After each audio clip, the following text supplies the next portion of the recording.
Hi everyone, we are still in our series of Incarnate and talking about getting ready to prepare ourselves for Christmas. And we're talking about the Old Testament and how the Old Testament has pointed to the arrival of the Son of God. And today we're looking at everyone's favorite passage out of the book of Numbers. We're going to look at Numbers chapter 21. You may need to look at at the beginning of your Bible and see where Numbers begins. But if you start in Genesis and flip through a few pages, you're going to get there. But Numbers 21, verses 4 through 9. And in this story, we have the people of God who have just been rescued from the slavery in Egypt. And quickly they start to complain to God and to Moses that what have you saved us to? What's going on? A bunch of grumbling, a bunch of complaining. And so God, out of anger, sent serpents, poisonous serpents. We're told fiery serpents in the text, to bite those that are complaining. And those that were bitten, and we're told some of Israel even died from these bites. And so they repented, which I would hope would be the case, and said, we have sinned against Israel, we have sinned against God.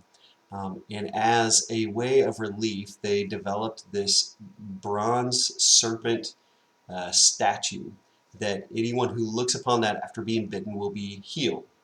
Now, the first question we have is, what in the world does this have to do with Christmas? I think it has quite a few things. First of all, it's about God's delivery and what God delivers us from. And know that the sending of Jesus, the arrival of this miraculously born Son, is one that ushers in hope. We're told that his name is Emmanuel, that God is with us, and that brings in hope. Now, sometimes we think hope means that our outer circumstances are going to change, and that's just not the case. That with hope, um, means that God has delivered us from our selfishness and self-inflicted wounds, and that we look upon him and know that we have a direct relationship, a direct access to God the Father, despite how bleak our outside circumstances look. So it's not about God solving everything around us, it's about God solving things that are within us. There's a quick story I want to tell you about a guy named Charles Merrill Smith, who wrote, at the time, a long time ago, a book called How to Be a Bishop Without Being Religious. And it was a satirical work on the life of those that are in clergy. And he devotes a chapter, remember, this is satire. He devotes a chapter about how one who's in ministry should select an appropriate wife. And he said that in this chapter that you need to select an attractive wife who will be a source of pride to the congregation. But by all means, your wife must not be so attractive that she is in any way desirable or beautiful. And he writes another chapter about how pastors are required to have a couple of children, but you must not have too many children because people just don't like to think of their pastor involved in that sort of thing. People like to believe that if a pastor has children, says Smith, they've somehow arrived through an immaculate conception.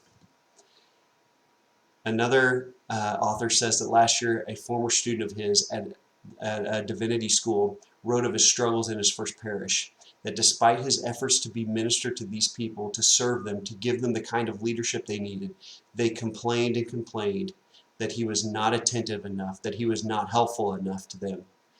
And he responded to them by saying, but I've been going through weekly chemotherapy for my cancer.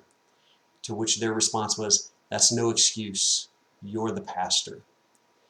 Now, I say all of this because I think sometimes we bring these similar types of things. God, you're not paying attention. God, you're not seeing what's going on around me. God, you're not solving the problems, the struggles that I'm having. And he's saying, but I've sent my Son. But I've delivered you from the slavery of the selfishness that controlled your heart. That's what the Christmas story is about.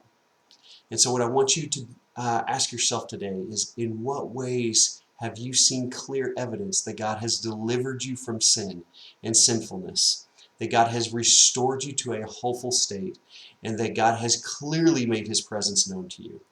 Talk about that with somebody. Be sure to not be controlled by your outward circumstances, and know that God has been working and is working in you and through you and will be working by you.